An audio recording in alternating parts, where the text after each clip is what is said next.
Bueno, muchísimas gracias. Muchas gracias por esta invitación. Mi nombre es Xiomara García, soy neuróloga, soy subespecialista en desórdenes del movimiento y estoy haciendo un máster de salud pública y epidemiología. Tengo experiencia en, digamos, cosas en la parte clínica, en lo asistencial, pero también he tenido pues la oportunidad durante mi formación de hacer investigación y es un tema muy apasionante. Entonces, antes de entrar en materia, les voy a pedir el favor, voy a compartir mi pantalla en este momento, permítanme un segundito.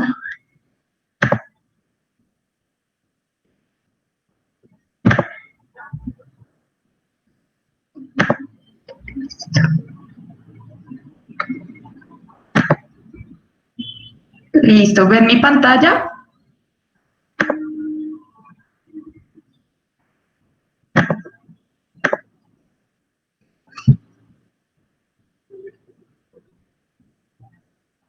Correcto. Entonces, están viendo la página que dice en la parte superior ahí, que es Menti, www.menti.com. Entonces, les voy a pedir el favor que ingresen y cuando les pida el código, esto lo pueden hacer desde su compu, desde su celular, introduzcan el número 621264. Vamos a hacer unas preguntas, son preguntas de opinión, principalmente pues para yo tener una retroalimentación de ustedes y saber qué expectativas tienen de la conferencia. Entonces, se han unido 3 personas, por favor, necesitamos quórum para estas preguntas.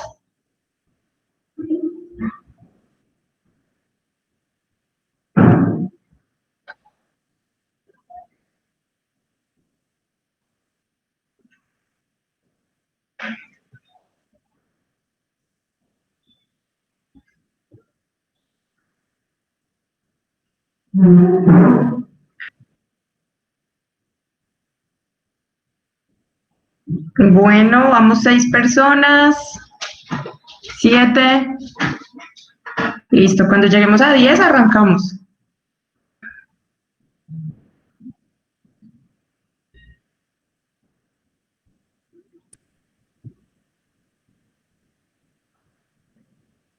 Bueno, a los que se están uniendo hasta ahora a nuestra conferencia, bienvenidos. Entonces, les pido que ingresen al link que están viendo en la pantalla, www.menti.com, y usen el código 621264 para ingresar.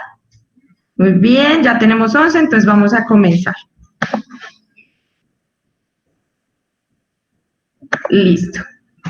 Entonces, la primera pregunta es con tiempo. ¿La están viendo? Vayan contestando, por favor. ¿Consideran que la investigación en medicina es muy relevante, moderadamente relevante, poco relevante?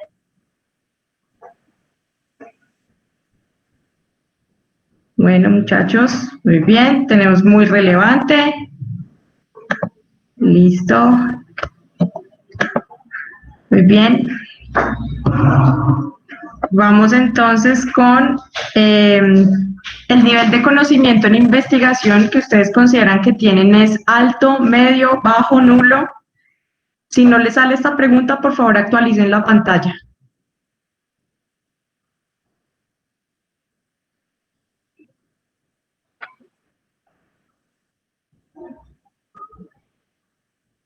Bueno, muy bien, tenemos un nivel entre bajo y medio. Correcto. Y ahora sí, esta es una pregunta abierta. Quiero que me cuenten qué quieren aprender hoy. ¿Cuál es el objetivo de unirse hoy a esta conferencia para yo saber también de pronto qué temas tocar más puntualmente, en cuáles profundizar un poco? Entonces, por favor, esto es anónimo, pueden escribir ahí lo que quieran respecto a qué quieren aprender hoy.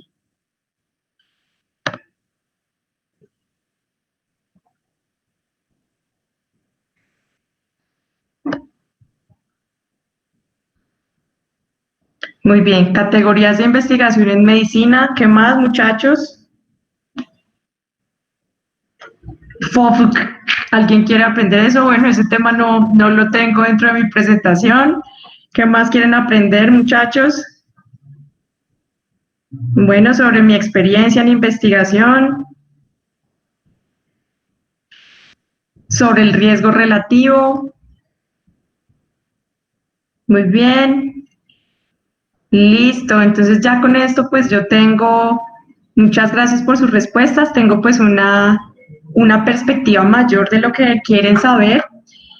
Entonces voy a comenzar ahora sí con mi presentación. Quiero que me digan si por el chat la están viendo.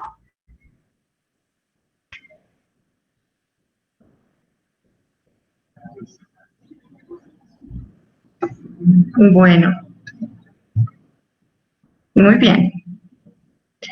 Entonces, vamos a comenzar.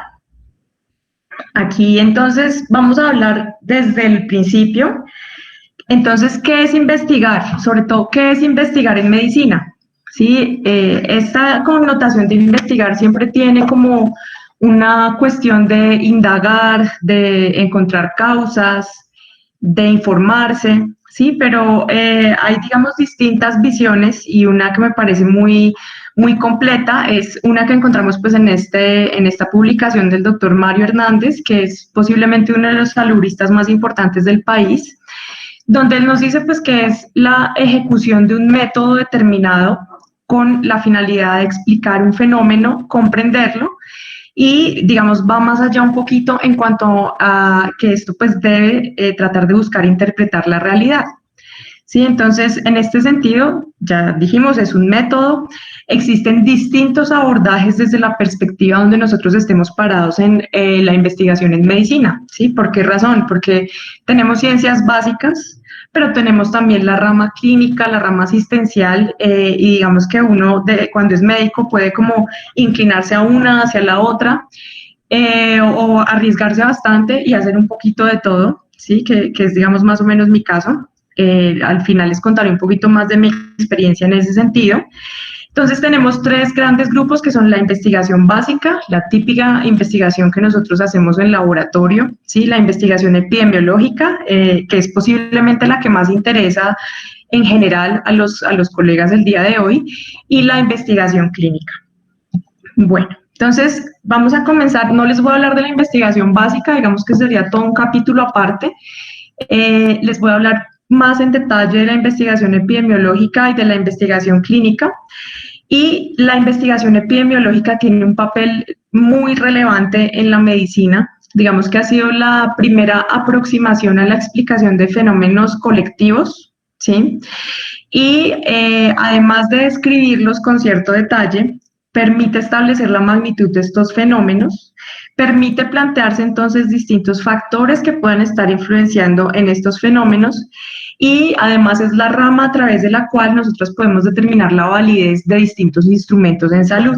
¿Sí? Entonces podemos ver, por ejemplo, qué tan útil es un examen, cuál, digamos, sería la costo-eficacia de implementar una medida en salud, ¿sí? Esto se articula mucho con la parte de salud pública. Entonces, esa es, digamos, como la misión que tiene la investigación epidemiológica. La epidemiología es, por lo tanto, una rama responsable de la descripción de los fenómenos de salud y enfermedad en las poblaciones y de cómo estos se interrelacionan en digamos, en la coexistencia de un ambiente que tiene distintos factores que pueden influenciar esos fenómenos que se están estudiando. Existen entonces para la investigación, no solo en medicina, sino digamos que en cualquier otra rama, una serie de mnemotecnias que nos van a ayudar de pronto a organizarnos mentalmente cuando estemos planteándonos qué queremos hacer. ¿Sí? Entonces, lo primero es, tenemos que tener esta palabra, FINER, en nuestra cabeza, que es la recolección de qué cosas hacen de una idea de investigación que se pueda, digamos, ejecutar o que tenga cierto atractivo desde el punto de vista de la investigación.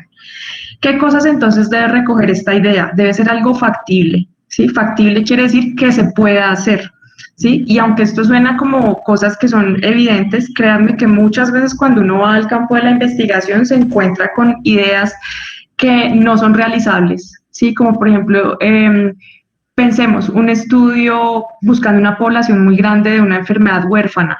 Si no, pues no es factible porque pues, por definición son enfermedades raras, ¿sí? Entonces, de aquí a que yo logre reclutar mi población, pues No, ¿sí? Es una idea que debe ser interesante. ¿Interesante para quién? Debe ser interesante, por supuesto, para el investigador, ¿sí? Pero también debe revestir un interés científico en el ámbito en que se esté desarrollando el tema. Entonces, ¿por qué pongo, digamos, estos dos escenarios? Primero, porque el investigador es la persona que se va a hacer responsable posiblemente por un tiempo largo de una serie de condiciones, responsabilidades que ameritan pues que el interés sea suficiente para estar motivado. Sí, gran parte de la investigación que se hace en medicina no es algo lucrativo, sino es algo que podemos decir que se hace más por curiosidad científica o por amor al arte, ¿sí? Y es, digamos, no es un secreto para nadie que en muchos campos de especialidades, maestrías y doctorados, las investigaciones que se llevan a cabo no son idea de los estudiantes, sino son una condición para realizar sus estudios. ¿Sí? Entonces corresponden a la idea de un investigador anterior o de un docente. Sí, esta es una práctica pues que digamos no está bien vista desde el ámbito ético porque la idea es que el investigador sea feliz haciendo lo que está haciendo y finalmente pues que sea una idea interesante para el campo científico, ¿sí? O sea, tener una curiosidad personal no necesariamente hace que sea una idea interesante en el desarrollo de un estudio. Sí, entonces, digamos, yo quiero saber si comer labial aumenta el riesgo de cáncer de lengua. Puede que yo tenga esa curiosidad, pero tendría que entrar a buscar en la literatura, hablar con mis pares, si es algo que definitivamente pueda ser atractivo, pueda ser, digamos, susceptible de estudiarse. Idealmente debe ser algo novedoso, ¿sí? Novedoso quiere decir que la novedad puede estar en mi idea de investigación, en el método que voy a llevar a cabo, en la población que voy a estudiar. Entonces, gran parte de los estudios que hacemos, por ejemplo, en los países latinoamericanos, son la adaptación de estudios que se han hecho en primer mundo o en los países del norte. Esto no quiere decir que no sea novedoso, la novedad está en que la población sea diferente, ¿sí? Pero si yo, por ejemplo, quiero hacer un estudio de pacientes colombianos en COVID y resulta que me meto a PubMed y encuentro que ya alguien está haciendo algo muy parecido, pues definitivamente, digamos, desde la perspectiva de la salud global y de la destinación de recursos de investigación, pues no valdría la pena. Tiene que ser ético. ¿Sí? Digamos que hay una serie de protocolos, estrategias y formas de hacer que un estudio sea ético, ¿sí? Desde los estudios más pequeños, como por ejemplo un reporte de caso, hasta los estudios más grandes, deben tener responsabilidad ética en la participación del paciente en las decisiones respecto a si se publica o no su información, ¿sí? Pero también de las intervenciones que yo voy a hacer en determinada población. ¿Sí? Entonces, por ejemplo, los estudios en mujeres embarazadas en este sentido tienen una complicación mayor, implican un reto mayor, pues porque por supuesto el riesgo de teratogenicidad, o sea, de malformaciones, el riesgo de parto prematuro, de aborto, pues pone sobre la mesa unos dilemas éticos muy grandes, al igual que la investigación en niños.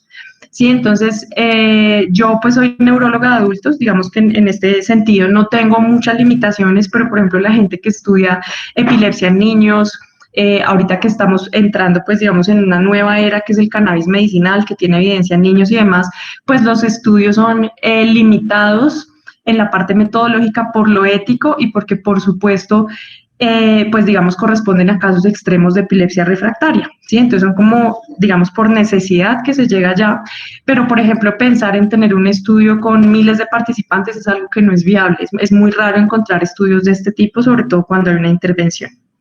Y la idea debe ser relevante, ¿sí? Eso tiene mucho de largo y de ancho, que pues se entrecruza con lo que sea novedoso e interesante, y pues relevante tiene que ver ya con las particularidades del ámbito social, político, local, donde yo estoy ejecutando mi idea, ¿sí? Ejemplo, estudiar la relación entre parasitosis y esclerosis múltiple en nuestro medio puede ser muy interesante. Eso es un estudio que ya se ha hecho. ¿Por qué? Porque aquí tenemos una prevalencia alta de parasitosis, ¿sí? Pero, por ejemplo, en Suecia de pronto analizar esto no resulta tan relevante, ¿sí? Porque las parasitosis allá son mucho menos prevalentes que acá. Entonces, esas son como, digamos, unos pequeños ejemplos de lo que ustedes deben tener en cuenta cuando quieren hacer investigación. Son simplemente unos pasos que son fáciles de lograr. Una cosa que quiero que se lleven hoy en la cabeza es que investigar no es tan difícil como uno cree. Sí, o sea, siempre es como, no, el protocolo, la cosa, y es más en realidad de pronto como la falta de información y de tener un plan estructurado de lo que uno quiere hacer cuando va a investigar. Entonces, esta otra mnemotecnia que muy seguramente ya muchos de ustedes la conocen, que es la PICO, que esta es, mejor dicho, la de siempre, donde la P representa el paciente o población y el problema, o sea, yo tengo que tener estos 4 elementos definidos, y de intervención. Sí, si voy a evaluar una intervención, no siempre es así, ¿sí? C de comparación, se va a tener un grupo con el cual voy a analizar, digamos, una exposición a distintas sustancias, a radiación, entonces quiero analizar los grupos expuestos en relación a qué cantidad de radiación hay, por ejemplo. Esto lo mismo no aplica para todos los estudios, ya vamos a ver ahora. Y finalmente la O de outcome, que es el resultado. Entonces yo quiero saber qué voy a medir, ¿sí? Hoy en día, digamos en salud, existen muchas estrategias que llamamos clinimétricas, que consisten en hacer pues una medición lo más objetiva de los desenlaces que buscamos, ¿sí? Entonces, cuando yo me estoy planteando con esta estrategia PICO lo que voy a hacer, debo saber qué voy a hacer y debo saber cómo lo voy a medir, ¿sí? Entonces, por ejemplo, en enfermedad de Parkinson, en la enfermedad de Parkinson a mí se me ocurre que voy a hacer una intervención de dieta vegetariana en pacientes con enfermedad reciente, ¿sí? ¿Cómo voy a medir? ¿Qué es lo que voy a medir? O sea, yo voy a medir cómo progresa la enfermedad, o si la dieta afecta la memoria, o si la dieta afecta, digamos, algunos aspectos en relación al movimiento. Entonces, yo tengo que tener claro cuáles van a ser los desenlaces que voy a medir. ¿Sí? Esto que les estoy diciendo, todo esto es para la investigación cuantitativa, que es, digamos, la principal rama que se utiliza en investigación en salud. Bueno, vamos a hablar entonces de un punto de los que pienso que vale la pena retomar, porque hay una noción muy errónea en general de cuando hay causalidad o no en dos variables, ¿sí? Entonces, para hablar de que hay causalidad, yo tengo que establecer estos ítems, ¿sí? En esto me voy a centrar más adelante, sino que quería irles contando que una cosa es la asociación estadística y otra cosa es la asociación causal. Bueno, vamos a ver entonces cómo podemos clasificar estos estudios, ¿sí? Entonces, este mapa es, mejor dicho, súper recomendado. Los estudios principalmente se pueden dividir en dos ámbitos: los estudios observacionales, que son aquellos donde no estoy haciendo ninguna intervención; los experimentales, que son aquellos donde sí voy a realizar una intervención; y estos, como pueden ver, pues se subdividen de acuerdo a si hay un grupo de comparación, ¿sí? A cómo se hace el muestreo, y los experimentales pues se dividen en la forma en si hay comparación o si la intervención que voy a hacer la voy a hacer en forma aleatoria. Entonces vamos a comenzar con los estudios observacionales descriptivos. Entonces volvamos al mapita para que ustedes vean dónde estamos parados. Entonces no existe intervención, ¿sí? No hay grupo de comparación, entonces estos son los observacionales descriptivos. Listo. Entonces, ¿para qué se utilizan? Estos son, digamos, el primer paso en la investigación, y se utilizan, como lo dice el término, pues para describir las características de una población específica, ¿sí? Esas características son innumerables, ¿sí? O sea, pueden ser variables demográficas, entonces género, edad, pero puede haber, digamos, algunos otros factores a considerar en cuanto a algo que yo quiero analizar en una población, ¿sí? Ya sabemos que no buscan comparar, ¿sí? Y si no hay comparación, pues no buscan en realidad establecer ninguna asociación. Las unidades de análisis en este tipo de estudios, pues son variables. Puede ser un sujeto, entonces en ese caso es un reporte de caso. Puede ser un conjunto de sujetos, ¿sí? Como las series de caso, o puede ser, por ejemplo, una población específica. En este sentido, hablamos principalmente de los estudios de prevalencia, ¿sí? Entonces, ya se les puede ir viniendo a la cabeza, por ejemplo, prevalencia del consumo de alcohol en mujeres embarazadas en el Amazonas, ¿sí? Entonces, esos son, y ven ahí que de una vez vamos como haciendo esa estrategia pico rápidamente en nuestra cabeza. Y finalmente tenemos unos estudios observacionales descriptivos que se llaman ecológicos. Estos estudios están, digamos, de moda, por decirlo de alguna manera, y son estudios donde la unidad de análisis es, por ejemplo, una población específica en un tiempo específico, un conjunto de sujetos que comparten algo, ¿sí? Por ejemplo, prevalencia del estrés durante la conducción en los conductores bogotanos. Ese es un estudio ecológico, ¿sí? Porque ¿en qué población se hace? Una población que tiene comparten algo topográfico, ¿sí? Entonces, este es un tema muy interesante porque hace poquito, pues yo les he contado que yo tengo también un rol docente y le pregunté a un residente que si había reportado un caso que vimos en el hospital y la respuesta de él fue, es que esos son los reportes de casos no sirven, lo que hay que hacer es estudios, lo que es todo el mundo sueña, multicéntricos, cuádruple ciego, penta aleatorizado, y pues resulta que eso no es así, ¿sí? O sea, una persona que dice que los casos no sirven, en realidad se ve que no tiene ningún horizonte de la investigación en medicina. ¿Por qué? Porque resulta que es que los reportes de caso y las series de caso son una alerta epidemiológica, ¿sí? Entonces uno no puede decir que no hay en investigación en medicina algo relevante, ¿sí? Y para no ir tan lejos, miremos lo que está pasando actualmente con el coronavirus. Sí, ustedes saben que hay, pues digamos, toda una teoría, parte de conspiración de cómo se ocultaron los casos inicialmente. Si esos casos hubieran salido a la luz a tiempo, esa hubiera sido una alerta epidemiológica que seguramente nos tendría en este momento en un escenario muy distinto al que estamos a nivel mundial. ¿Sí? Para poner otro ejemplo clarísimo, pues la lección que nos deja el VIH, ¿sí? El primer reporte de algo relacionado con VIH fue un caso de sarcoma de Kaposi, ¿sí? En un hombre joven.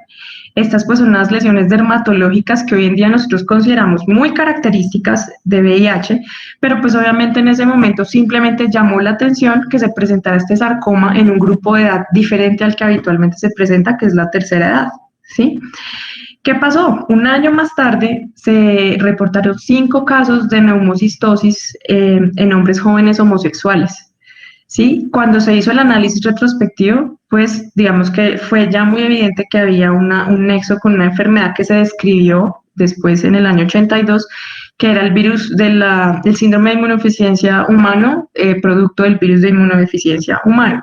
Entonces, conclusión de esta parte, no menosprecien los casos clínicos ni los reportes de caso, ¿sí? Son una herramienta muy, muy importante en la alerta epidemiológica.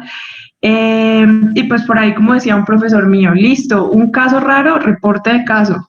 10 casos raros, pues series de caso. 50 casos raros, la enfermedad de Xiomara. ¿Sí? Entonces, esto, digamos, lo digo como a manera jocosa, porque es cierto. Sí, o sea, digamos que la investigación también va hasta donde uno tenga curiosidad científica. Sí, no en vano muchas enfermedades tienen los nombres de sus descubridores. Tenemos muchos epónimos. Sí, entonces esa es como la moraleja que quiero que tengamos acá. Sí, entonces aquí está, en el 81 5 casos y unos 8 años más tarde, epidemia de VIH en el mundo, principalmente pues en el cinturón subsahariano. ¿Sí? Aquí tenemos un ejemplo de un estudio de prevalencia, entonces anteriormente vimos casos, series de casos. Prevalencia, entonces ya dijimos, aquí no estamos comparando nada, no estamos buscando ninguna asociación de nada, solamente estamos describiendo algo que está pasando en una población que nos interesa, ¿sí? Entonces, por ejemplo, acá, características de las neuroinfecciones en un servicio de urgencias durante 22 años. ¿Sí? Entonces, ustedes ven, pues digamos que el objetivo de esta era simplemente determinar la prevalencia. ¿Sí? Cuando hablamos de prevalencia, entonces estamos hablando de un segmento de tiempo específico. ¿Sí? Y esto entonces se conoce en relación a su diseño temporal como estudios transversales, porque son en un momento. Ahora, ese momento no quiere decir que sea en este momento agudamente, pero sí que hay un límite de tiempo establecido del fenómeno que yo quiero cuantificar. Sí, en este caso la prevalencia. Bueno, y finalmente traje un ejemplo de un estudio ecológico, que es, digamos, identificar la variación espacial, ¿sí?, de la población con diabetes en India, ¿sí? Entonces, este tipo de estudios, como ustedes pueden ver, pues la unidad de análisis es el territorio, y esto lo convierte en algo muy interesante porque uno puede, hoy en día, digamos, existen también a nivel salud pública muchos estudios que tienen que ver con georreferenciación, con mapas. Entonces, algunos, por ejemplo, descripciones en la parte ecológica permiten que uno haga cruce de información entre lo que encuentra versus, por ejemplo, el clima, la comida, la composición del suelo, y esto ha permitido, pues, digamos, también generar información muy útil en los factores de riesgo en medicina. Bueno, pasamos entonces a los observacionales analíticos. ¿Listo? Entonces, estos donde estaban en el arbolito, donde no hay intervención, pero sí voy a hacer una comparación. ¿Sí? Y esa comparación la voy a hacer intentando establecer una relación entre las variables. ¿Sí? Ahí nuevamente entonces surge el concepto de causalidad, donde les digo que hay, digamos, mucha controversia, o sea, que un estudio me salga positivo para algo no quiere decir que sea causal, ¿sí? Y acá entonces tenemos dos tipos grandes de estudios. Estos, digamos, que pueden tener unas varianzas, variaciones pequeñitas dependiendo de lo que yo quiera y demás. Les mencionaré algunas. Pero entonces, ¿qué pasa? ¿Cuál es el problema con la causalidad? Pues ocurre que yo no puedo hablar de causalidad a no ser que esté cumpliendo estos principios, ¿sí? Que se llaman los de Bradford Hill. Y ustedes ven que hay 9, digamos, situaciones o 9 factores diferentes en los que yo puedo llegar a considerar que lo que estoy encontrando tiene una asociación causal. O sea, tiene una asociación A, entonces B. Esa es una asociación causal, ¿sí? Y B porque A, ¿sí? O sea, es la consecuencia de una causa. Entonces, ¿qué pasa? Ninguna de estas perspectivas, ¿sí? Es una prueba indiscutible que algo sea causal, y ninguna puede ser exigida como una condición necesaria para decir que algo es causa o efecto de algo. ¿Sí? Entonces ahí ya, como ustedes ven, empezamos a entrar en un terreno bien arenoso, porque yo puedo entonces pensar lo siguiente, que este es, digamos, el ítem 4 es el más lógico, y es que haya temporalidad de los fenómenos, ¿sí? Entonces, por ejemplo, yo hoy salgo a la calle y mañana tengo síntomas respiratorios, ¿sí? Eso es una secuencia temporal que puede estar hablando de que tengo una infección respiratoria aguda adquirida en la comunidad. Pero también, por ejemplo, si yo tengo dos magnitudes que se relacionan en proporción directa, pues se me ocurre que puede ser la causa. Por ejemplo, una dosis pequeña de Clostridium, poquita diarrea; una dosis intermedia, mucha diarrea; una dosis alta, la muerte. Ahí pues yo vería, digamos, un gradiente biológico, ¿sí? Que tenga coherencia. Entonces volvemos al ejemplo de salir a la calle y la infección respiratoria. Pues hay coherencia porque, digamos, hay como un evento que tiene cierta lógica, ¿sí? Hay también entonces, por ejemplo, la analogía. Entonces, cuando se ha logrado experimentar previamente en laboratorio un fenómeno y se considera causa, y yo lo veo nuevamente, pues digamos, en un escenario que no es el laboratorio, ¿sí?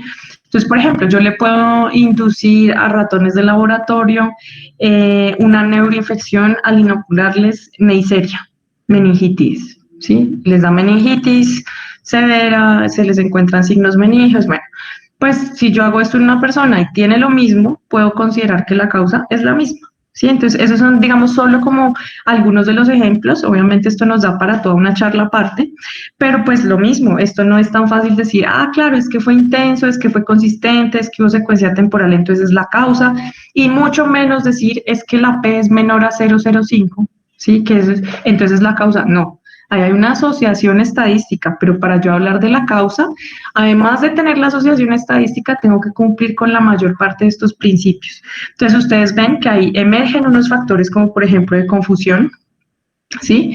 O unos factores que le añaden complejidad. Entonces puede haber sesgos, puede haber efecto de puerta trasera, ¿sí? Hoy no me voy a detener en todo eso, pues digamos, sería hablarles de toda la epidemiología, pero sí, por ejemplo, de las variables de confusión, ¿sí? Entonces, vamos a poner un ejemplo un poco extremo, pues para que sea comprensible, ¿sí? Entonces, hubo un estudio que se hizo en Estados Unidos, era un estudio retrospectivo, que demostró que la gente que hacía más ejercicio se infartaba más, ¿sí? Entonces, ¿qué pasó? En ese estudio lo que pasó fue que los pacientes que se ejercitaban más eran pacientes que ya habían tenido enfermedad coronaria o ACV, ¿sí? Y de esta manera, pues los pacientes habían tenido el antecedente de esta enfermedad y cambiaron sus hábitos a partir de ahí. Pero como fue un estudio retrospectivo de corte transversal, pues esa información no se consideró en ese momento y de esa manera, pues el resultado con una P menor de 0,05 era que hacer ejercicio, pues aumentaba, se asociaba con infarto y ACV. Sí, entonces eso es como para que ustedes lo tengan presente.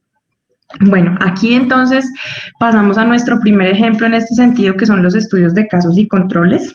Los estudios de casos y controles en general son retrospectivos, ¿sí? Y yo parto de la enfermedad para atrás en el tiempo, ¿sí? En estos estudios, la medida de asociación es el odds ratio, o en español se llama razón de momios, pero creo que nunca van a escuchar este término, entonces digámosle odds ratio. Y el principal riesgo es tener un sesgo de selección y ya les voy a explicar por qué. Entonces, pues estamos viendo que aquí partimos en reversa, ¿cierto? Entonces, por ejemplo, yo voy a tener este grupo de pacientes en vino tinto, que son los casos, y los voy a comparar con un grupo de pacientes que no se enfermó, que son pacientes, digamos, sanos, aunque sano no hay nadie, dejémoslo en asintomático, y ese sería mi grupo control. Cuando yo miro hacia atrás, ¿cierto? En el tiempo. Entonces yo veo si estuvieron expuestos al factor que es mi hipótesis que esté, digamos, asociándose con la enfermedad, ¿sí? Entonces esta es, digamos, la forma, la lógica de los estudios de casos y controles. Entonces, ¿cuál es el sesgo de selección? El sesgo está cuando escojo, por ejemplo, este grupo, ¿sí? Entonces, ¿por qué? Porque, por ejemplo, yo puedo escoger, digamos que estos son pacientes que tienen cáncer de pulmón, ¿sí? Y pues estos son pacientes que son asintomáticos y el factor de exposición, digamos que sea el cigarrillo, ¿sí? Entonces, ¿qué pasa? Que si, por ejemplo, los controles yo los cojo de gente que vive con el paciente, pues ellos también están expuestos al factor igual, ¿sí? O si yo, por ejemplo, cojo una población hospitalaria, que ese es un error frecuente, que es un sesgo de selección hospitalaria, entonces yo, listo, por ejemplo, tengo esos pacientes con cáncer, pero entonces me voy a buscar los controles en el pabellón de neurología y allá hay puros ACVs. Pues digamos que es difícil porque también hay una asociación entre el tabaquismo y el ACV, entonces se me empieza a volver una serie de datos y información que no necesito, entonces ese es, digamos, un problema grande en la selección, ¿sí? También ocurre que casi siempre los casos pueden tener un sesgo que se llama sesgo de memoria, y es que una persona, digamos, que se ha enfermado, se acuerda mucho más de si estuvo expuesta o no. Sí, entonces, digamos, yo voy a hacer un estudio sobre tumor cerebral, sobre glioma y antenas de celular, ¿sí? Pues, por supuesto, el paciente que le dio un tumor va a tener mucho más presente si tenía o no una antena que un paciente que yo agarre de control. El objetivo del control es tener, digamos, poblaciones similares, ¿sí? Que sean comparables en términos de la... ¿sí? Entonces, yo tampoco puedo, por ejemplo, aquí, y entonces vamos a poblaciones comparables, ¿sí?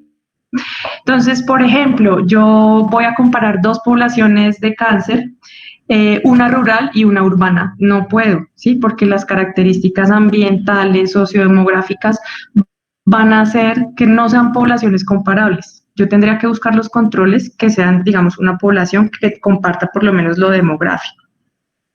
¿Sí? Entonces aquí les traigo este ejemplo, es síntomas gastrointestinales en acromegalia. Aquí lo que hicieron fue que tuvieron 50 pacientes con acromegalia, 50 pacientes sin acromegalia y les indagaron sobre la presencia de síntomas gastrointestinales, tanto superiores como inferiores, y la conclusión de los autores es que estos síntomas son mucho más frecuentes en los pacientes con acromegalia. ¿Sí? Entonces, aquí es un ejemplo perfecto para hablar de muchas cosas. ¿Será que yo puedo decir que hay una causa? Porque, bueno, ustedes ven que sí hay, digamos, un OR mayor de 1 con una P súper pequeña, que es como lo que todo el mundo quiere ver, ¿sí? Y con un intervalo de confianza bueno. Ya les voy a hablar un poquito de esto. Entonces, o sea, ¿será que es por la acromegalia que les da esto? ¿O será que es por los medicamentos? ¿O será que es porque los niños o los pacientes con acromegalia tienen una dieta diferente, los ha visto nutrición? Sí, entonces como ustedes ven, pues yo no puedo decir que eso sea la causa, o sea, tiene una asociación estadística, pero para hablar de causalidad tendría que volverme a los 9 principios que les mostré. ¿Sí? Voy a mencionarles entonces acá algo que en general la gente le da muchísimo temor interpretar y tiene que ver con el intervalo de confianza y con la P. ¿Sí? El intervalo de confianza, entonces digamos que aquí tenemos un OR mayor a 1. ¿Sí? O sea, eso quiere decir que hay asociación, que ahorita les voy a mostrar cómo se calcula. Esto, ¿cómo lo podría yo, digamos, hablar en términos coloquiales? ¿Sí? Si yo hiciera este mismo estudio 100 veces, el 95% de las veces, el OR estaría entre 4.4 y 15. ¿Sí? ¿Eso qué quiere decir? Que no pasa por el 1. ¿Sí? O sea, si es mayor de 1, pues hay una asociación, pero si es menor de 1, quiere decir que hay una asociación, pero protectora. Sí, que es un factor protector. Entonces, por ejemplo, si yo hago mi estudio y el intervalo de confianza me sale entre -3 y 15, no, pues o sea, hay una posibilidad de equivocarse mucho en la interpretación de lo que yo tenga, ¿sí? Entonces, esa es la forma como uno debe, digamos, pensar en el intervalo de confianza, ¿sí? Y en la P es la probabilidad de que los datos que yo tenga ahorita sean falsos, sean el azar, ¿sí? Entonces, pues digamos, aquí estamos viendo que es una P bastante pequeña, en general se acepta que sea menor a 0.05, pero esto es una convención, esto no es la verdad, ¿sí? ¿Por qué? Porque, bueno, sí, puede que en algunos casos sea aceptable que yo tenga una posibilidad de azar menor del 5%, pero en otros casos no, ¿sí? Y mientras tanto, en otros casos sí. ¿Sí? Por ejemplo, y eso es útil para el cálculo de las muestras, entonces hay que tener presente que 0.05 es una convención, ¿sí? Obviamente aquí el riesgo de azar es prácticamente nulo, ¿no? Es como 1 en 10.000, ¿sí? Entonces eso quiere decir que pues mis datos, la probabilidad que sean falsos es muy baja. Pero, por ejemplo, si yo estoy estudiando una enfermedad que tiene que ver con una exposición a algo que es teratogénico, es posible que yo quiera afinar mi estudio y que mi margen de azar sea aún menor. Sí, entonces, como les digo, esto influye en cómo se calcula la población. Entonces, existen calculadoras de muestra poblacional donde uno pone qué tan frecuente, prevalente es la enfermedad, cuál es el azar aceptado en la población, bueno, distintas cosas. Eso nos da pues para otra charla. Yo creo que va a tocar que me inviten a una segunda parte. Entonces, este ejemplo ilustra muy bien cómo los casos y controles pueden mostrar asociaciones, pero no necesariamente causalidad. Sí, esta pues es la tabla que nos va a sacar siempre de apuros, la tabla de contingencia de casos y controles. Entonces ahí vemos pues los casos en la primera columna, los controles en la siguiente, expuestos y no expuestos, y aquí pues yo voy a obtener unas magnitudes, ¿cierto? Que si la sumo me da la población total. Entonces la fórmula del OR, del odds ratio, es la que ustedes están viendo acá, ¿sí? Es esta división, pero pues ya sabemos que para dividir fracciones uno lo que puede hacer es hacer, digamos, como una abreviación de multiplicación. No sé si se acuerdan de la ley de la oreja, que uno veía por allá en fracciones. Entonces, esta es, digamos, como la fórmula final que resulta, pues, digamos, de esa razonalidad entre comparar los expuestos versus los no expuestos en relación a su denominador. Listo. Vamos entonces ahora con los estudios de cohorte. Los estudios de cohorte son estudios prospectivos. Entonces tenemos la primera diferencia con los casos y controles. En los casos y controles yo estoy, digamos, todo surge en torno a los casos, o sea, a los enfermos o al fenómeno que estoy estudiando. En las cohortes no, en las cohortes yo empiezo con una población asintomática, lo sigo en el tiempo, o sea, ustedes ven que la dirección es totalmente opuesta y miro en el tiempo qué pasa. ¿Sí? En este caso, la medida de asociación es el riesgo relativo, ¿sí? Entonces, OR, retrospectivo en general, casos y controles. RR, cohortes, estudios prospectivos, donde yo parto de una población sana y miro quiénes se enferman. Casos y controles, parto de quienes se enfermaron y los comparo con los que no se enfermaron. ¿Qué riesgos tengo yo aquí de seguimiento? ¿Qué riesgos tengo el de seguimiento? Pues porque todo lo que implique pacientes en determinado tiempo va a generar dificultades. Sí, muchos pacientes no se comprometen con todo lo que implica un estudio longitudinal, este es el término, acuérdense, el otro era transversal, este es longitudinal, pues porque lo seguimos longitudinalmente en el tiempo. Entonces, este es el sesgo más frecuente, ¿sí? Lo que nos va a alterar el resultado. Y es que si más del 20% de los pacientes se pierden en el tiempo, posiblemente los datos que yo voy a tener, sí, no, los resultados no van a ser confiables. Entonces, hay, digamos, otros sesgos que se pueden ver en este tipo de pacientes, sesgos de una cosa que se llaman resultados deseables.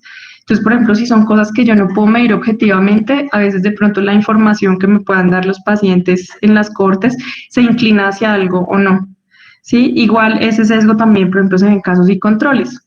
No en condiciones, por ejemplo, como promiscuidad, consumo de sustancias psicoactivas que son señaladas socialmente, ¿sí? O sea, aunque nosotros los médicos en esa parte, pues digamos, nos mantenemos muy como neutrales y no hacemos ese tipo de juicios, socialmente hay cosas que hacen que los pacientes mientan en su información, la modifiquen o la minimicen, ¿sí? Entonces, ese también es un sesgo que quiero que tengan presente, ¿sí? ¿Qué, digamos, hay de bueno en estos estudios? Pues que la asociación causal posiblemente sea más fuerte por ese principio de temporalidad que les hablé previamente.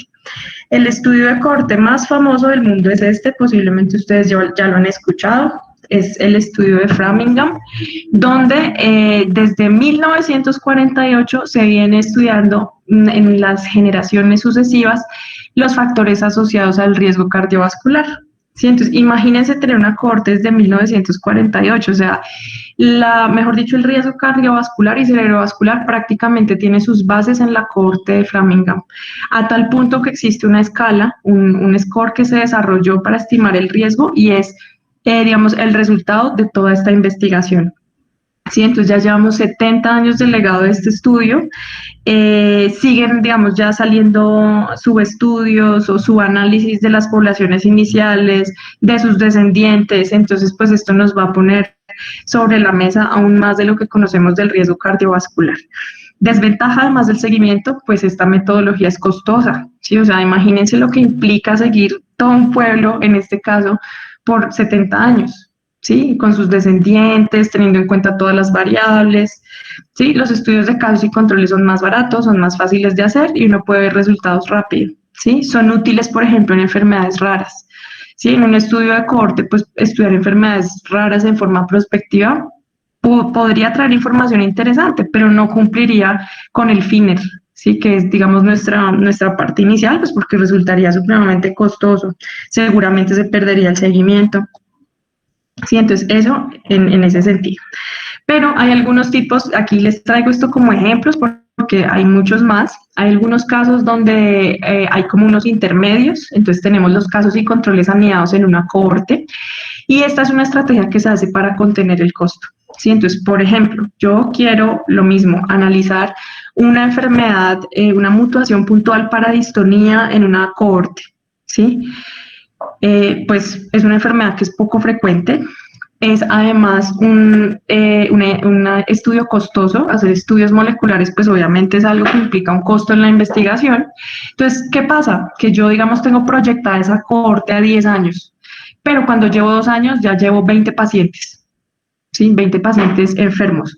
Lo que yo puedo hacer entonces es coger esos 20 pacientes enfermos que sean mis casos y coger, perdón, otros 20 pacientes de esa cohorte que estén sanos hasta ese momento. ¿Sí? Entonces eso se utiliza mucho, por ejemplo, en medicina molecular. Puedo hacer casos y controles cruzados. Esto es más que todo para fenómenos agudos. Entonces, en este caso, el mismo paciente es su control.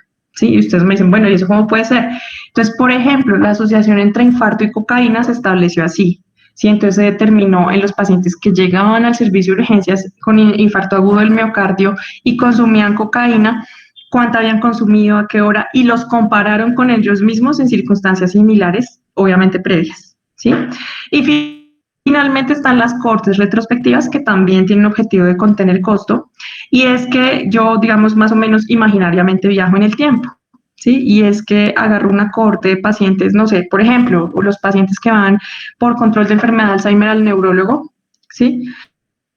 Pero entonces trato de buscar en el hospital si ellos han ido antes por otras razones, ¿sí? Por cosas que no están relacionadas con patología neurológica. Entonces, digamos, desde el punto de vista neurológico serían asintomáticos y yo empiezo a seguir esa cohorte, ¿sí? Desde el tiempo que yo considere y ver en quiénes aparece Alzheimer y quién no, aunque son pacientes pues que, digamos, ya están diagnosticados, pero los analizaría como si fuera una cohorte.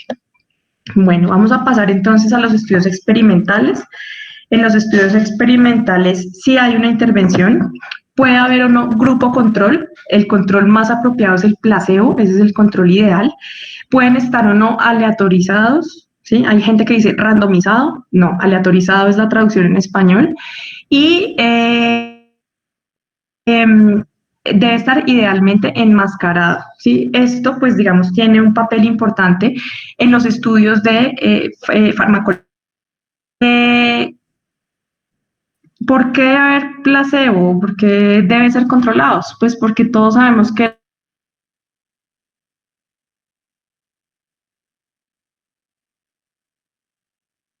30% supuesta a un paciente puede generar algunos desenlaces que están siendo de las personas relacionados con el efecto placebo y no en realidad con la intervención que estoy haciendo, una entienda.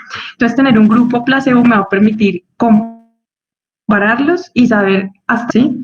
Hay, digamos, estudios que se han hecho y han demostrado que el placebo y la intervención son iguales, ¿sí? Por ejemplo, algunos medicamentos en colon irritable. Entonces, en realidad no era que hubiera un efecto terapéutico, sino que había un efecto placebo interesante en ese sentido, ¿sí? Ahora, yo puedo aleatorizar o no, ¿sí? Si yo voy a estudiar un fenómeno que es, digamos, frecuente, si voy a estudiar una población frecuente, pues claramente la puedo aleatorizar. Entonces voy a estudiar un nuevo medicamento para la hipertensión arterial. La hipertensión arterial es muy prevalente, tengo de dónde escoger, tengo un universo de dónde agarrar pacientes. Pero, por ejemplo, si yo lo que voy a estudiar es el uso de anticuerpos monoclonales para colitis ulcerativa, ¿sí? Pues seguramente no voy a tener tantos pacientes, ¿sí?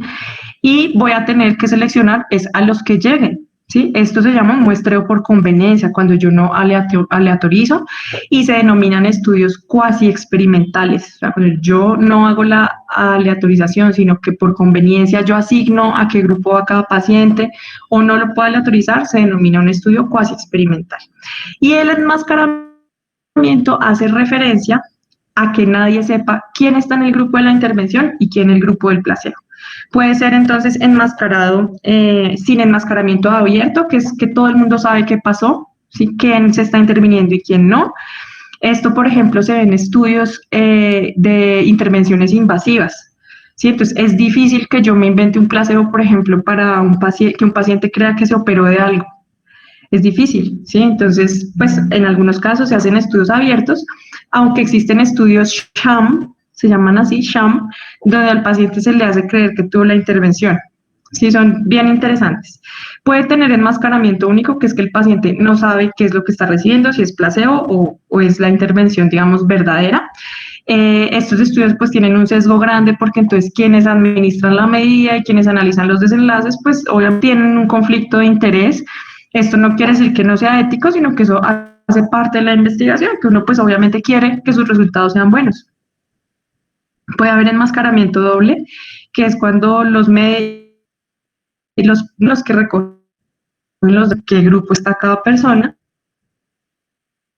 y, y el grupo control y quién es el grupo de la saben en la intervención. Entonces aquí lo que se hace es que se analizan los resultados y demás y el último día del estudio se dice, bueno, cuando es investigación farmacológica, entonces esto creo que ustedes ya lo tienen más fresquito.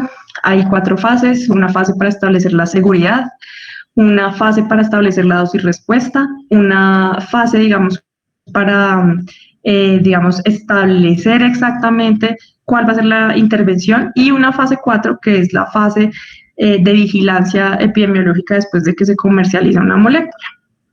Ya para terminar, quiero dejar unas palabras importantes, relevantes y sobre todo una invitación para que ustedes se interesen también por la investigación cualitativa, ¿sí? Nosotros los médicos estamos muy acostumbrados a que todos son números, todos son intervalos de confianza, todos son ORs, RRs, LRs, bueno, ¿sí?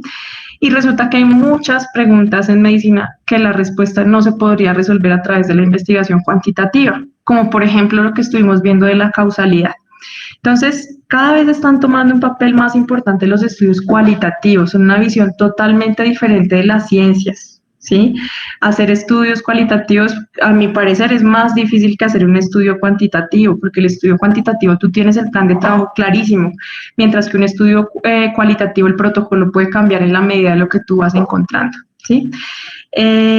Digamos que en el Cuanti nosotros conocemos que hay unos parámetros de validez interna, externa, que el método de análisis estadístico, que la idea es lograr confiabilidad en relación al, digamos, en un aspecto numérico, ¿sí? Pero cuando yo hago un enfoque cualitativo, yo me estoy acercando, digamos, a determinar cosas que tienen que ver con la credibilidad de mis hallazgos, que tienen que ver con crear teorías, o sea, las teorías no salen de estudios cuantitativos, las teorías salen de estudios cualitativos, ¿sí? Y eso es algo que casi todos los médicos perdemos de vista muy rápido. Y además de eso, la investigación cualitativa permite que haya reflexión sobre los hallazgos, ¿sí? Sobre lo que el investigador encuentra, ¿sí? Mientras que seguramente si yo hago investigación cuantitativa puedo encontrar algunos resultados, ¿sí? Pero de ahí a que yo pueda hacer una crítica, una reflexión sobre lo que encontré, posiblemente no, ¿sí? Porque los números pues tienen esa limitación. Entonces, ¿qué estudios hay cualitativos? Hay muchos. Aquí traje 3 grupos grandes. El estudio fenomenológico, que es cuando yo quiero comprender la naturaleza de la experiencia de alguien o de un grupo de pacientes, ¿sí? Entonces, ¿cuál es el método que se utiliza? Entrevistas, ¿sí? Puedo tener una perspectiva interaccionista de lo que voy a averiguar, ¿sí? Y es, digamos, cuando la vida social se tiene en cuenta como resultado de los actores que están ahí, ¿sí? Es, digamos, métodos que son interesantes. Aquí empezamos a hablar de un método que son las etnografías. Entonces, quiero que se lleven a la mente esos investigadores, antropólogos, sociólogos que van y hacen parte de un grupo por años para entender cómo viven, qué hacen. Sí, eso más o menos se aproxima al método etnográfico. Y finalmente, la investigación etnometodológica que me permite entender las normas sociales, ¿sí? Y me permite, digamos, entrar como un participante también en el contexto de la población que yo estoy estudiando, ¿sí? Y ustedes me dirán, bueno, pero esto es supremamente impreciso. No, para nada, ¿sí? Estos tipos de investigación también tienen unos métodos de análisis rigurosos, tienen unos softwares que se utilizan, tienen, digamos, un análisis importante del discurso, ¿sí? Entonces están ganando muchísima fuerza en el campo de la medicina, pues porque no todo lo vamos a poder explicar con números. Entonces, hay un caso que es famoso y es, digamos, de una campaña que hubo de educación sexual, creo que fue en Kenia, donde pues primero hicieron un estudio de prevalencia, bueno, lo típico que hacemos los médicos, y entonces diseñaron una campaña de educación sexual con uso del preservativo para disminuir el contagio de VIH. Después de 2 años de haber implementado esta campaña, que fue producto de un análisis cuantitativo, se dieron cuenta que los casos aumentaron, ¿sí? No existe un estudio cuantitativo con el que yo pueda averiguar qué pasó. ¿Sí? Entonces, después de este tremendo fracaso rotundo de la investigación cuantitativa, se pusieron en marcha unos grupos de entrevistas, fue una perspectiva fenomenológica, donde se dieron cuenta que las personas, principalmente los hombres de la población, consideraban, pues digamos, que el uso del preservativo era una señal de infidelidad dentro de su comunidad, razón por la cual las mujeres no solamente no lo usaban, sino que se volvieron un poco más complacientes en la parte sexual con sus esposos. ¿Sí? Entonces vemos que se hizo una intervención basada en una conclusión numérica que no tuvo en cuenta los aspectos sociales y que por esa razón pues fue un fracaso gigantesco. Listo, doctores, entonces esa es, digamos, la parte ya final de mi conferencia. Invitarlos a, esto es simplemente un sobrevuelo rápido sobre este terreno tan interesante de la investigación médica que incluye facetas de todas. Creo que el valor de un investigador está precisamente en saber cuándo hacer cuanti, cuándo hacer quali, hay estudios mixtos. Entonces les dejo esta perspectiva para que se animen a hacer investigación. Ahí está mi correo electrónico. Les agradezco por acompañarme en esta tarde fría de Bogotá y quedo entonces súper atenta si tienen alguna pregunta o algún comentario.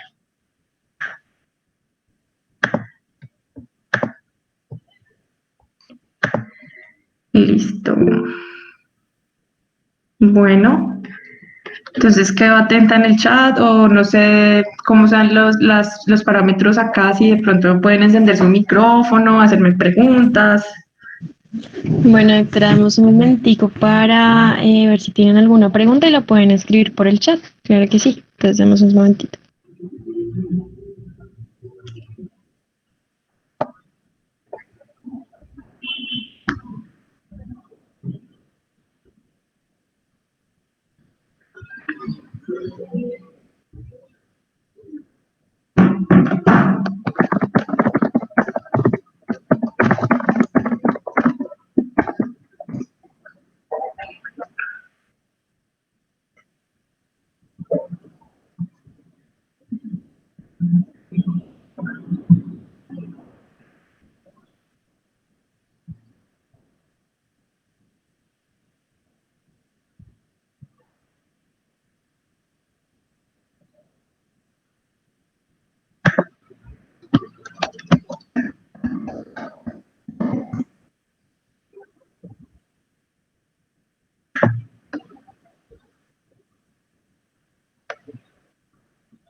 Bueno, aquí el doctor Danilo García dice que tiene una pregunta, entonces quedo atenta a que la hagas por el chat.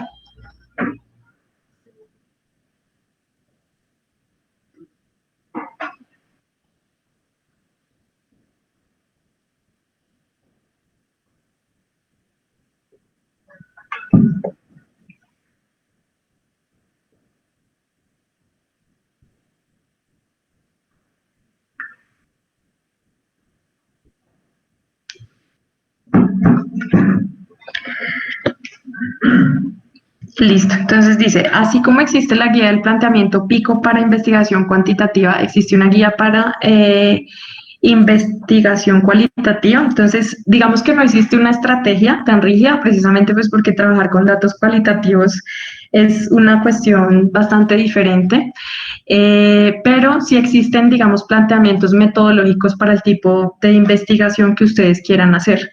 Sí, entonces yo les mostré 3 grupos grandes, pero hay muchísimo más. Esto lo pueden encontrar, por ejemplo, en un texto de investigación de un autor que se llama Sampieri. Les voy a escribir el apellido.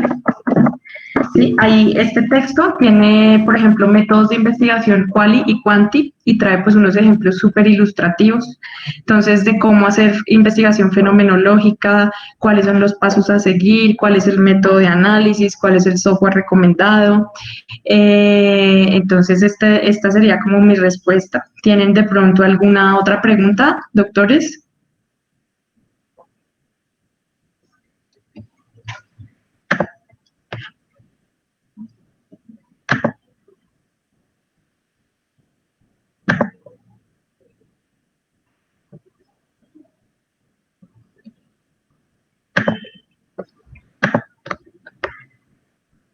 Listo, entonces aquí me pregunta Andrés Felipe Mantilla, doctora, ¿podría hablarnos un poco sobre los diseños de artículos y en qué contexto son útiles los quali y los DALI?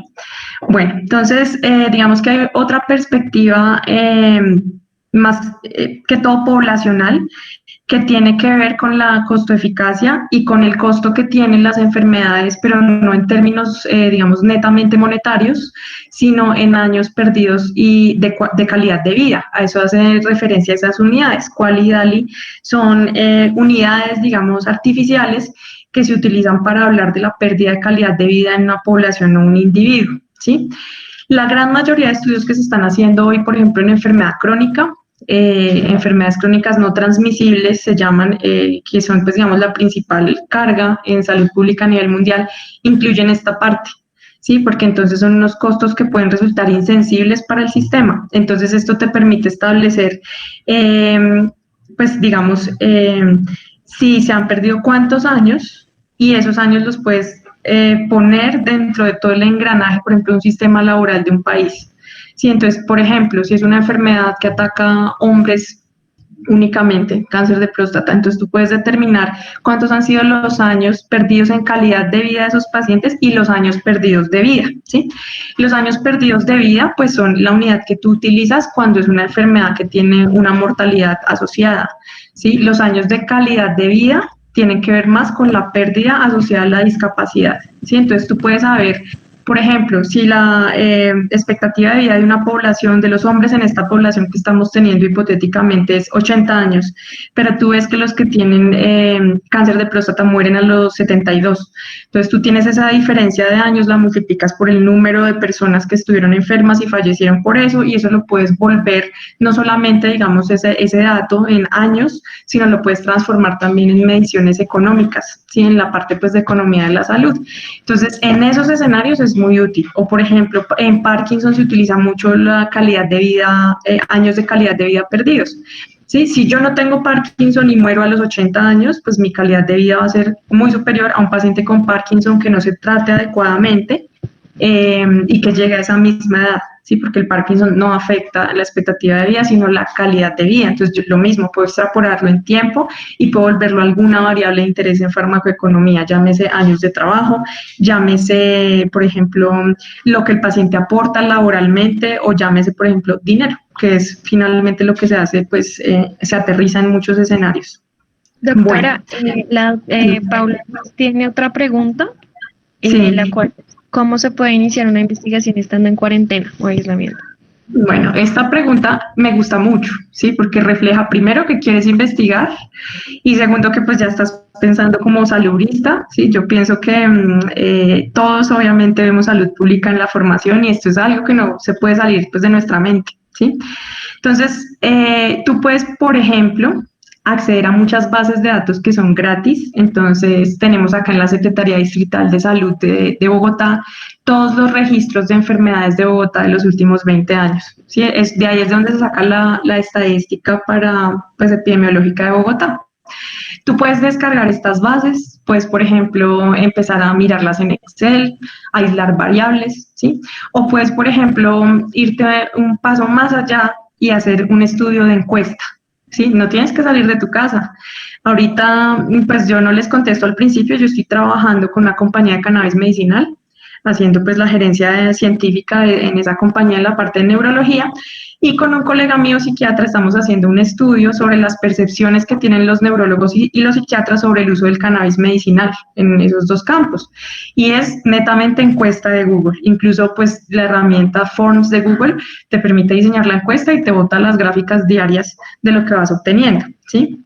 Entonces, lo importante es que sepas qué te gustaría estudiar y ahí ya digamos que aunque hay unos parámetros y cosas, la investigación en realidad es algo que no tiene límite, o sea, que tú puedes idear metodologías nuevas, formas de análisis distintas. Entonces, digamos que incluso estando en cuarentena, puedes hacer investigación. Entonces, me encanta esa pregunta. Y Daniela Leal pregunta, Ajá. ¿una variable cualitativa puede convertirse en cuantitativa si utiliza una escala o cuestionario? Sí, digamos que eso también es así.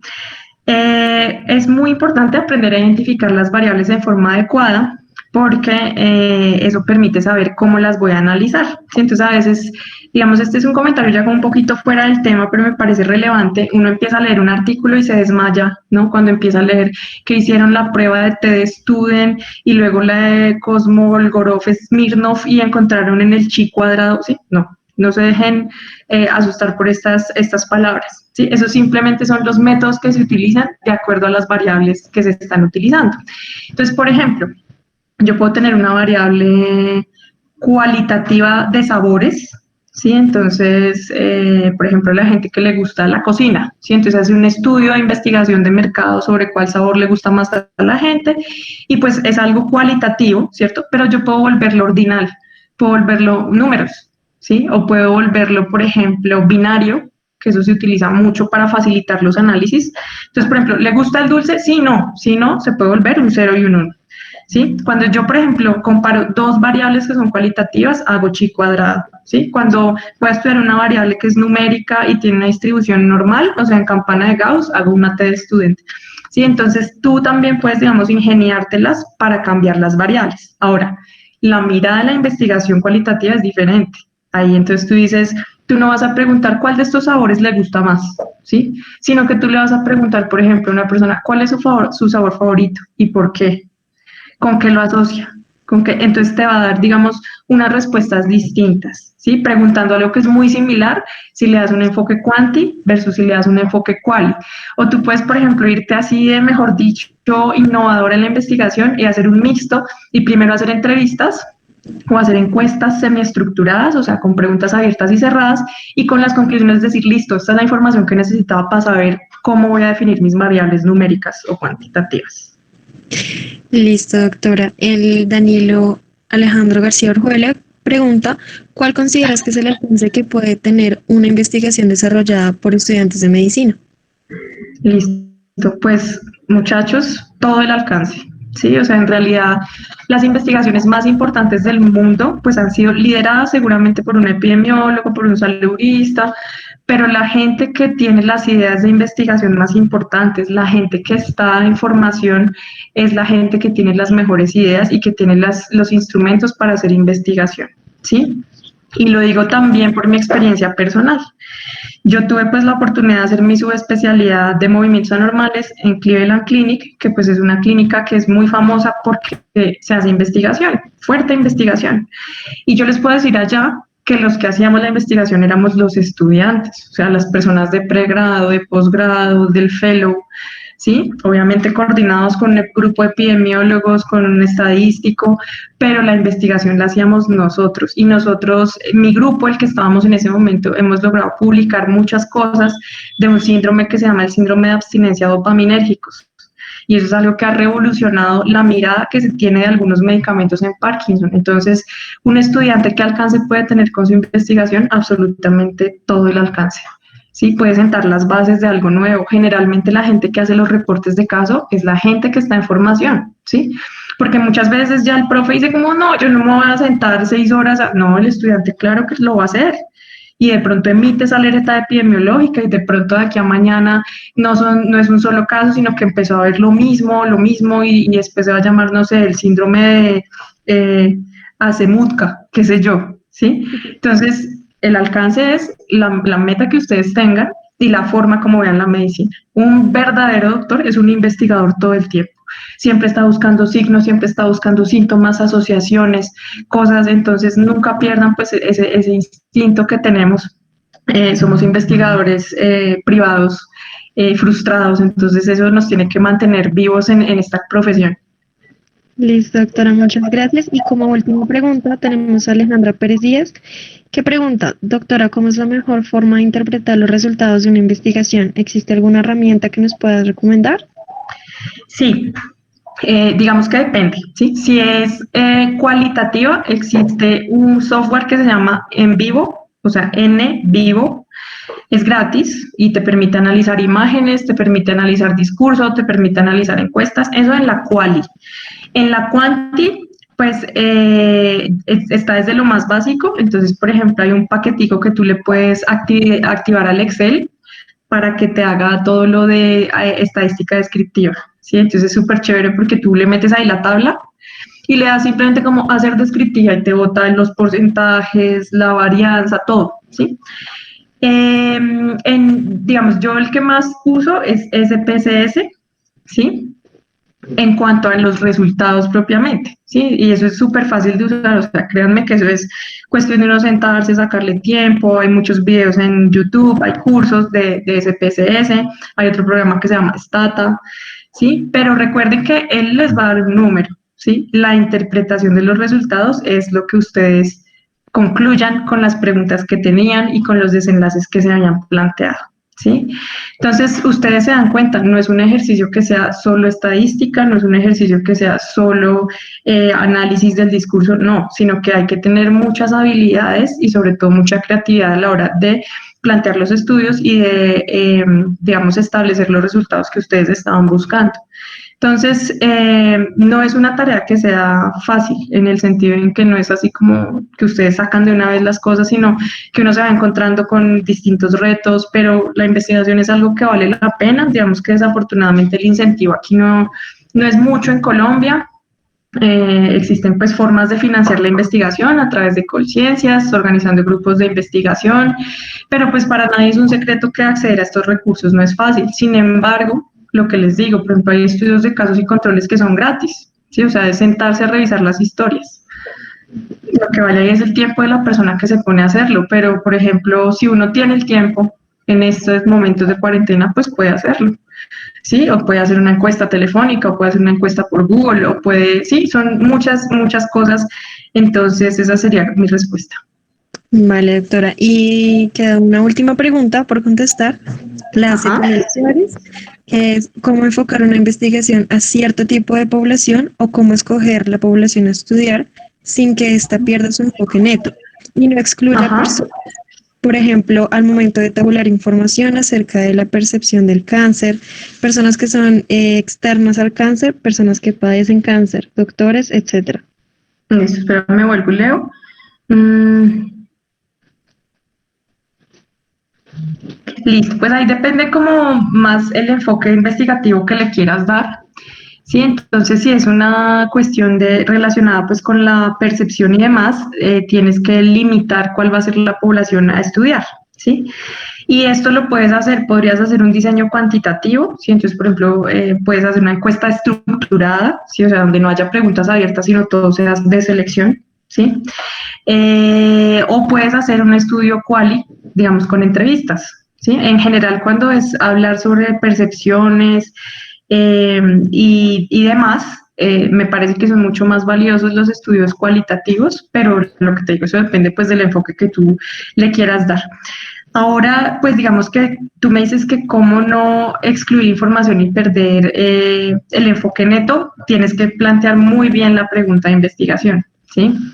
O sea, qué es exactamente lo que tú quieres saber, ¿sí? En relación a la percepción, porque una pregunta como esta, por ejemplo, mira, nos da para un trabajo de doctorado, ¿sí? Entonces hay que, digamos, saber, hay una cosa que es importante y es muchas veces con lo que estamos haciendo no vamos a cambiar el mundo, ¿sí? Entonces a veces, digamos, a mí me pasó y era que yo quería hacer un estudio multicéntrico aleatorizado cuádruple ciego, ¿sí?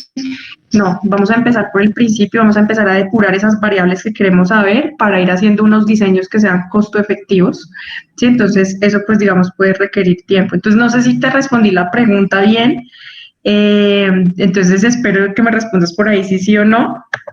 Bueno, listo, Camila, no. Entonces esa sería como la idea. Igual pues ahí les anoté mi correo en la última diapositiva, las dudas que tengan, si quieren literatura, todo lo que quieran, yo estoy a sus órdenes, más que feliz de poder contribuir también a la formación de ustedes y que ustedes me ayuden pues a seguir aprendiendo. Listo, doctora. Agradecemos a todos por la participación y a la doctora Xiomara García por aceptar nuestra invitación y por la excelente conferencia que nos brindó. Les recomendamos a todos que sigan nuestras redes sociales, hacemos en Instagram y Facebook y buenas noches. Bueno, hasta luego, que estén muy bien.